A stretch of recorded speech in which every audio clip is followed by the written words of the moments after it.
você o Você Sabia da página 120. Abre seu livro para acompanhar comigo a leitura, tudo bem? Então vamos lá. Você sabia? O órgão responsável pela proteção dos povos indígenas é a FUNAI, a Fundação Nacional dos Índios. Sua função é identificar, delimitar e demarcar as terras tradicionalmente ocupadas pelos índios, além de proteger comunidades indígenas isoladas e recém-contatadas. Alguns povos indígenas optam por viver separados da sociedade urbana, em seu ambiente natural, do qual tiram o próprio sustento e onde preservam seus hábitos culturais. Pelo fato de não manterem contato permanente com a comunidade urbana, os índios são vulneráveis a doenças que atingem a sociedade branca, como a gripe, por exemplo. Para preservá-los, o governo, por meio da FUNAI, respeita a vontade deles de permanecer isolados em seu território. Segundo a FUNAI, existem atualmente em torno de 107 registros de povos indígenas em situação de isolamento em toda a região amazônica brasileira. Para mais informações, tem um link que você pode consultar. Pessoal, então hoje no Brasil nós temos 107 registros de comunidades que vivem isoladas, completamente isoladas na região da Amazônia. E essas comunidades, elas vivem em áreas demarcadas. Por que é importante que haja áreas demarcadas? Pessoal, como eu estava explicando para vocês, é necessário que essas comunidades elas possuam um território onde elas possam realizar o seu meio de vida, realizar as suas atividades para subsistência, realizar as suas atividades religiosas, as suas atividades culturais, artísticas, e tudo isso depende de um território, porque elas vivem em comum relacionamento com a natureza, e dessa natureza é que elas dependem para a sobrevivência destas comunidades. Na página 121 tem um clique, eu quero que você veja comigo o que significa uma terra indígena demarcada, tá bom? Terra indígena demarcada são os espaços do território brasileiro definidos legalmente como pertencentes aos povos indígenas, de maneira permanente, ou seja, de uma maneira que não vai ser alterada, que vai continuar sempre sendo deles, não podendo ser usadas ou exploradas para outras finalidades, como por exemplo, podemos citar as terras indígenas demarcadas no norte do Brasil. E aqui eu estou mostrando para vocês aí uma terra demarcada que está sendo fixada a placa como terra protegida em Roraima. Pessoal, com relação às terras indígenas demarcadas, nós vimos que hoje nós temos aí cerca de 570 mil indígenas vivendo no Brasil atual. Cerca de apenas 12% do território brasileiro é demarcado para as terras indígenas.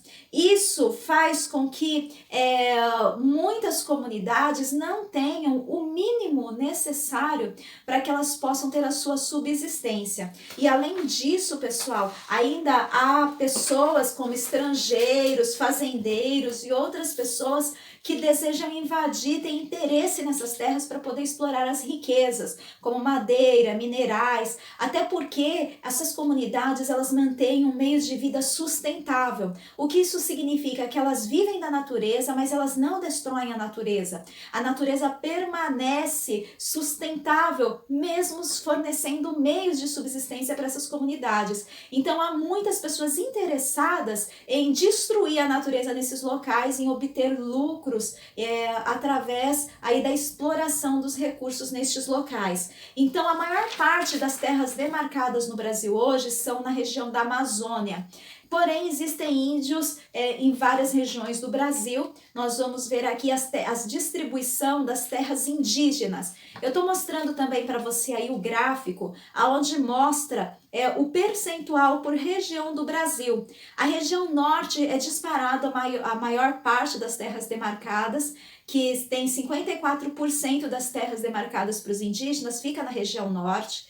A região Nordeste, 11%, região Centro-Oeste, 19%, região Sul, 10% e região Sudeste, a menor parte 6%. Através desse gráfico a gente vê no Brasil onde está a distribuição da maior parte das comunidades indígenas, essas comunidades tradicionais. E como eu havia falado para vocês, ocorre que muitas vezes essas terras são reduzidas demais e não têm recursos suficientes. Eu estou te mostrando um outro gráfico, que é o que está na página 123, e esse gráfico ele está mostrando que apenas 1% das terras no Mato Grosso do Sul, 1,6% das terras, elas são demarcadas para indígenas, sendo que neste estado nós temos aí 77 mil pessoas na população indígena.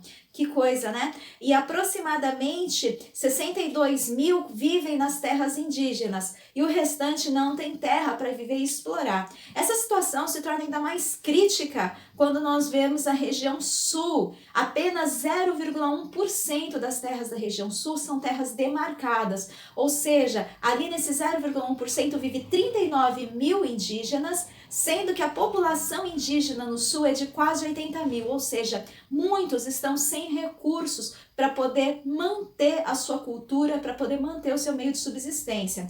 Eu vou mostrar para vocês aqui um pouquinho da cultura indígena e eu vou dar uma pausa, você vai ver um pouquinho da música da cultura indígena e depois nós voltamos para terminar aqui esta aula. Muito bem, pessoal. Você viu que interessante? Hoje no Brasil, aí a tia colocou lá que há várias comunidades. Muitas vezes nós pensamos que os índios, eles são apenas um povo. Não, eles são vários povos diferentes, etnias diferentes. E eu quero ler com você também aí com relação a disputas pelas terras indígenas, no Você Sabia, da página 123. Vamos lá? Em todas as regiões do Brasil, as terras indígenas são disputadas por outros brasileiros ou estrangeiros interessados na exploração de recursos naturais, como corte de árvores, garimpo, agricultura e pecuária, gerando conflitos que precisam ser resolvidos pelo governo. Como grande parte dessas terras ainda não está demarcada, as comunidades indígenas locais não têm direito efetivo sobre elas, nem mesmo a garantia da proteção para o seu uso permanente. O que deixa essa comunidade numa situação bastante complicada, né, pessoal? Pensa só, o Brasil, ele era totalmente dos povos indígenas, eles tinham aí a sua maneira de viver, quando de repente chegou um outro tipo de povo e passou a habitar esta terra, explorar a terra, escravizar, perseguir e até mesmo exterminar os moradores naturais da terra. Estas comunidades que restaram, remanescentes de tanto tempo, né, desde o descobrimento, estão aí hoje ainda tentando sobreviver. Por que será que é importante realizar a demarcação das terras indígenas? Vamos ver? Você pode acompanhar comigo na página 124. É muito importante a demarcação para permitir às comunidades indígenas viver da sua maneira, de acordo com a sua cultura. É importante também para garantir a diversidade étnica, já que é através da vivência num território específico que as comunidades podem se manter com as suas características e também favorecer aí a conservação ambiental. São esses 3 itens. Foi aquilo que a tia já falou, que é importante porque as comunidades tradicionais, elas trabalham com a sustentabilidade do lugar que elas vivem, ou seja, elas utilizam os recursos de maneira sustentável sem destruir a natureza. Pessoal, nós vamos ficando por aqui. Eu espero que você tenha gostado de conhecer as comunidades indígenas, porém é uma preocupação, é algo que nós precisamos refletir, pensar bem a respeito dessa demarcação de terras, o respeito a esse tipo de cultura, que é a cultura mais antiga habitante no Brasil. E você vai ficar aí com as atividades da página 121 até a página 125. Quando estiver trocando ideias, você vai fazer no caderno. Não esquece de colocar o cabeçalho e a data de hoje. Hoje é dia 6 de maio, tá bom? Então, muito bem, boas atividades e daqui a pouquinho nós voltamos a nos encontrar. Um grande abraço e até mais!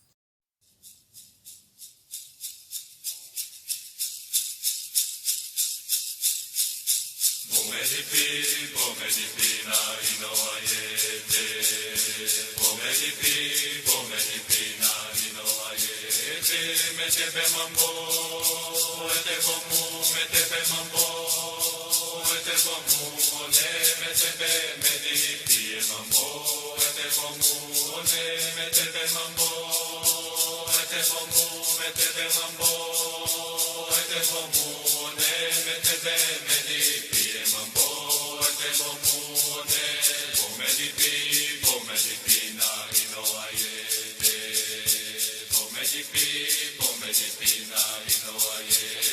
Santa,